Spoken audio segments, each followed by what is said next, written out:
The Shiny People. A bedtime story of tomorrow. Good and bad have gone to bed now. The arguments have quieted. The worries have dimmed. And in this soft twilight hour, we turn our gaze forward, through the eyes of the shiny people, those who live in the tomorrow we're building, breath by breath, choice by choice. Close your eyes and see them there. The shiny people wake in homes that breathe with them. Their walls know when to let in light and when to hold the dark close. Energy flows from the sun on their roofs, from the wind that whispers past their windows. They waste almost nothing because everything has been designed to return, to cycle, to nourish what comes next. In the shiny people's time, the forests have grown back. Not everywhere, not perfectly, but enough. Enough that the air tastes sweeter. Enough that children learn the names of trees that their great-grandparents thought were disappearing forever. The rivers run clearer now. The whales have come back to sing in waters that have learned to listen. The shiny people work, but differently. They have learned what we were just beginning to understand, that humans are not machines, that rest is not weakness, that creativity blooms in the spaces between striving. Many work from anywhere, their communities chosen not by accident of birth but by the gentle gravity of shared values. Some weeks they work deeply, some weeks they wander.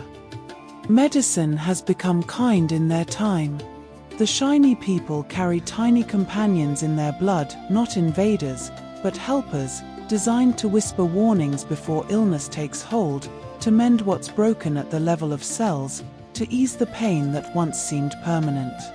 Growing old is no longer a sentence of isolation. The elderly among them are woven into the fabric of life, their wisdom sought, their stories treasured, their care a shared joy rather than a burden hidden away.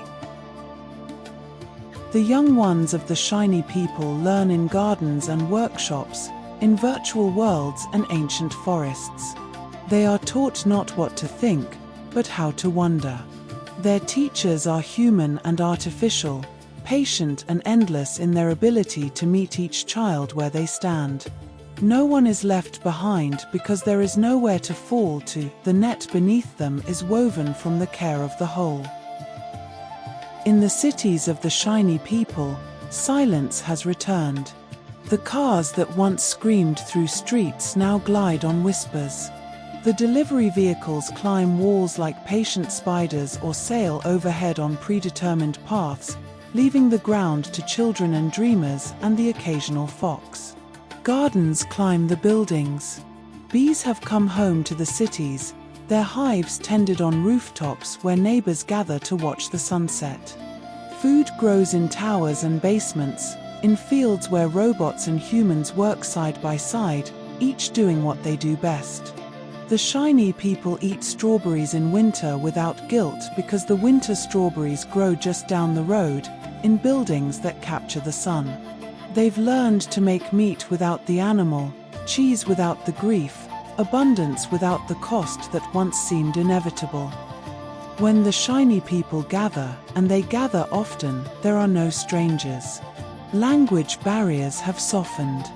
A grandmother in Seoul speaks to her grandson in Buenos Aires, and though each uses their native tongue, they understand each other perfectly. The machines between them translate not just words but meaning, context, the weight of things unsaid. Distance has both grown and shrunk in their world. They can touch across continents through devices that let them feel texture, warmth, presence.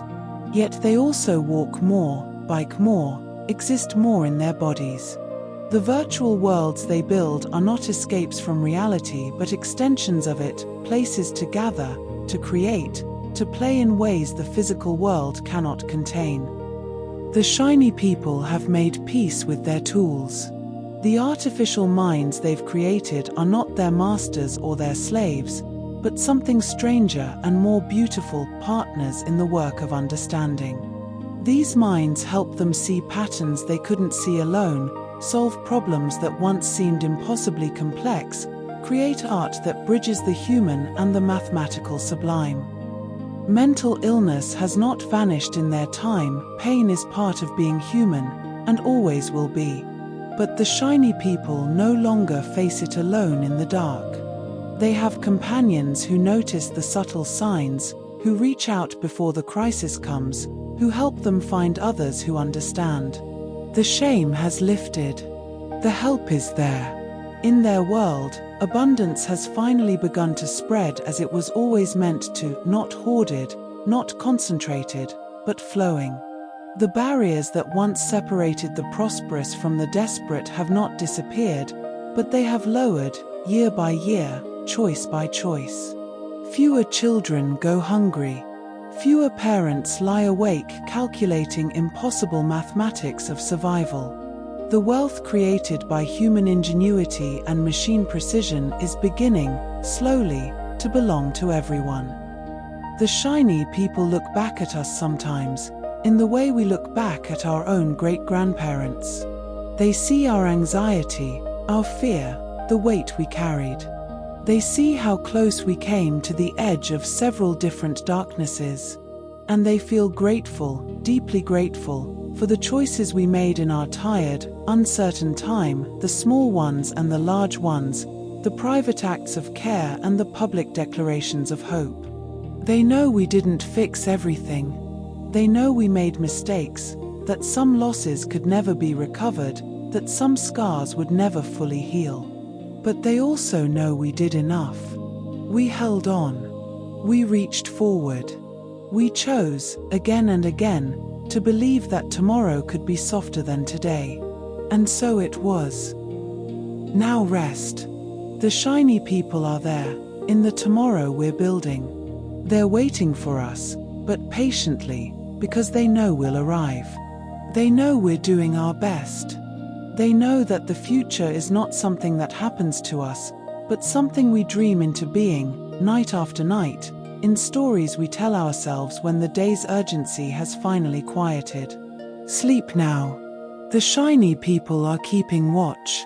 The future is being born in the dark, as all futures are, taking its first soft breaths while we rest.